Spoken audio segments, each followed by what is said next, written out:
Today, I have two mysterious stories to share with you. The first one, Creep Stalker Guy. Let's start. I was about 13 when this happened. My mom, my little brother, and I lived in an apartment complex in Fort Smith, Arkansas. At the time, my mom was working as a CNA in a nursing home and was gone at work a lot of the time. I used to see her about 3 or 4 times a week. She would work 6 a.m. 10 p.m. or 10 p.m. 6 a.m. We lived on the second floor. Our building only have 4 apartments, 2 on the bottom and 2 on the top. At the time, there was no one living in the other second floor apartment beside us, so maintenance and construction workers were working on it from time to time. There was a construction worker who also lived in the same apartment complex in the next building over. He drove a white pickup truck. He was approximately 5'7" and about 160 Ls. On the day in question, my brother and I were home alone, and my brother went to his friend's house. I had friends that lived close to me in the complex, so I thought I would invite them over. As I was walking out of the door, about to head down the stairs, I saw the construction worker that lived in the neighboring building walking up the stairs. The stairs were sort of narrow, so I was waiting for him to come up, so I could walk down instead of awkwardly trying to squeeze past him.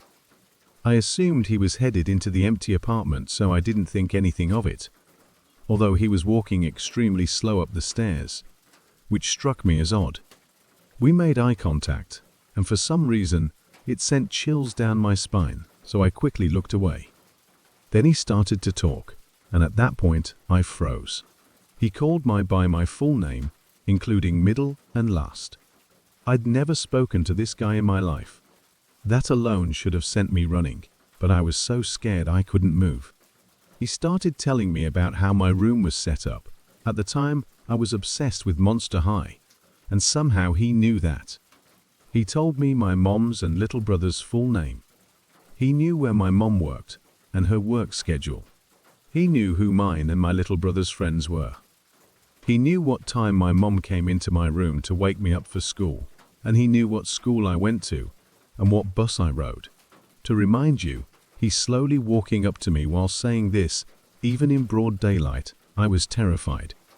He kept on talking, but I started to realize that if he gets close enough to touch me, I would be in real danger. I quickly turned around and sprinted back inside my apartment, and I locked the door and closed all of the curtains. I grabbed the house phone and ran into my room.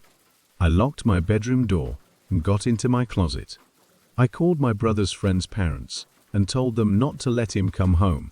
Then I called my mom's job.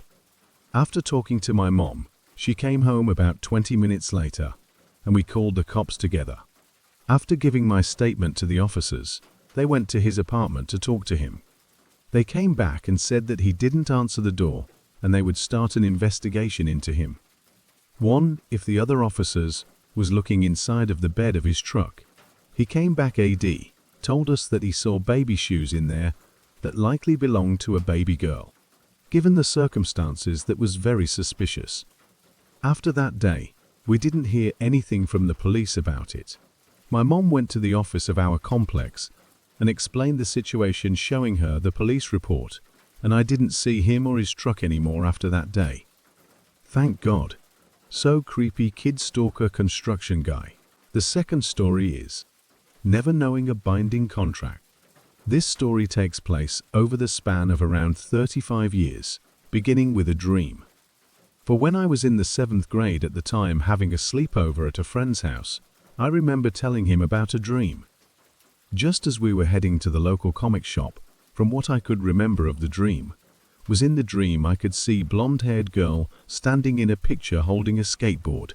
A picture that would come to haunt me years later, in a way I would have never felt possible. As the years went by, I would all but forget about having the dream until one night when I was living on my own. When another dream I would have, but this dream would be much more darker, with a much more realistic feel to it. For in the dream, I could see a woman standing in flames, holding up what seemed to be a paper with something written on it, not being able to see what was written on it.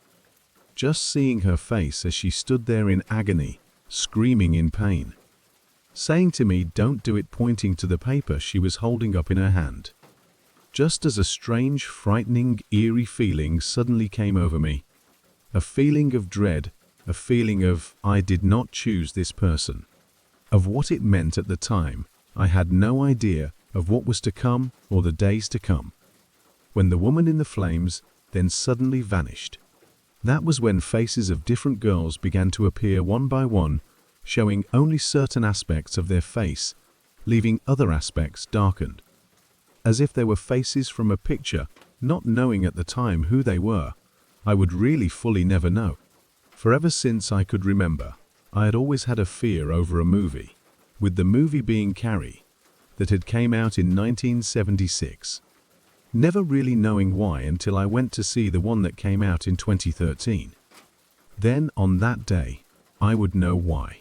Why I had always had a fear over this movie. That is when it all started.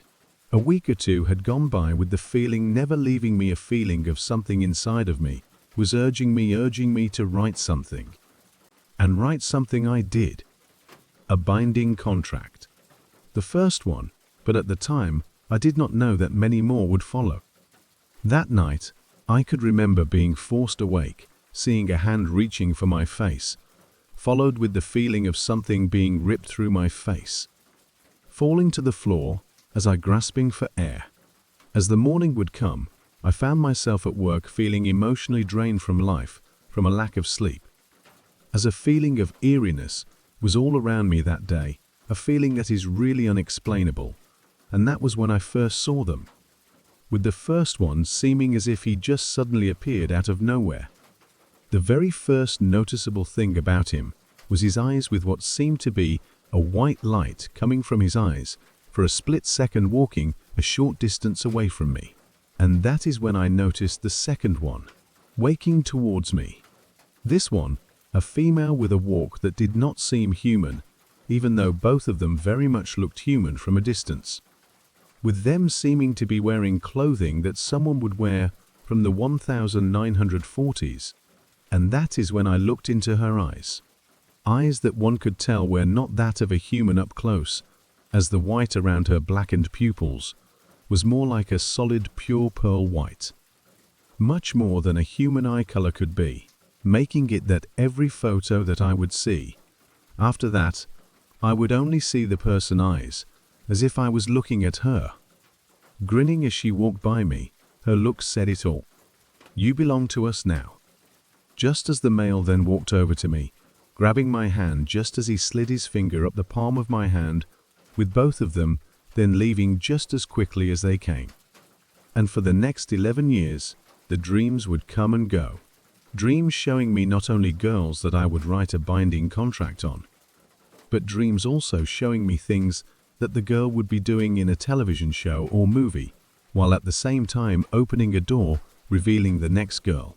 For example, in one dream, it showed a famous girl driving a certain car make, with the following day showing the exact scene in the show, with the television show being about a popular witch. But in the dream, showing her getting out of the car, walking over to a door, opening it up, revealing the next girl, with another dream showing a possible upcoming movie starring Elizabeth Olsen, with Elizabeth Olsen playing a forest ranger being chased through a mountain pass by 3 individuals, co-starring one of her fellow M.C.U. actors Benedict Wong.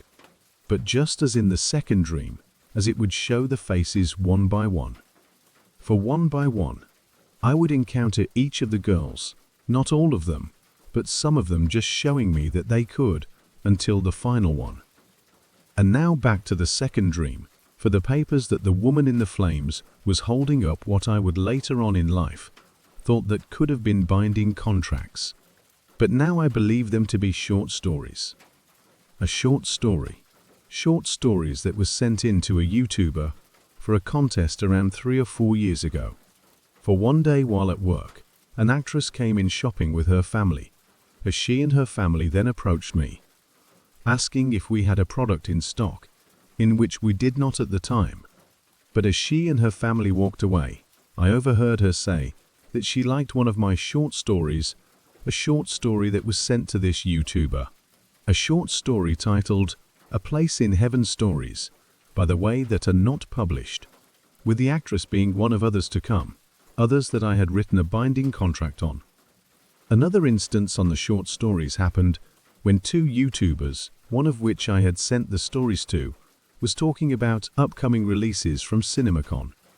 But just as their stream had ended, or so they thought had ended, they then started talking between themselves, with one of them seemingly not really being too sure of this, talking about a project that the executives of a certain studio that was interested in it at the time. With the studio being Paramount, that was when they had mentioned the name of another one of my short stories titled, Abby, No One Else Noticed It But Me, from a short story contest that seemed to never happened. A short story contest that was made to vanish, for whether nothing ever comes of these short stories remains unknown, with me knowing that they done to just show me that they could. And now back to the second dream, one last time. Just as the faces had come and gone, it showed one last girl with a date above her. A date that to this day, I cannot remember all of it exactly as it was written. Just as I then heard a loud crashing noise around me, not being able to move, feeling arms wrapping around me, feeling a tongue sliding up and down the side of my face. Hear a voice saying, I will rip the flesh from his body, just as a second voice then said, he isn't dead yet. We can't take him. But then, just as the voices began to fade, I heard one last thing, with one of them saying, he will become a girl just before he dies. 35 years later, just a little over a year ago, while I was working around closing, standing there at the service desk, when just happened to look up, only to see the girl that was in the photo from the first dream. And standing there in front of me was none other than Dakota Fanning.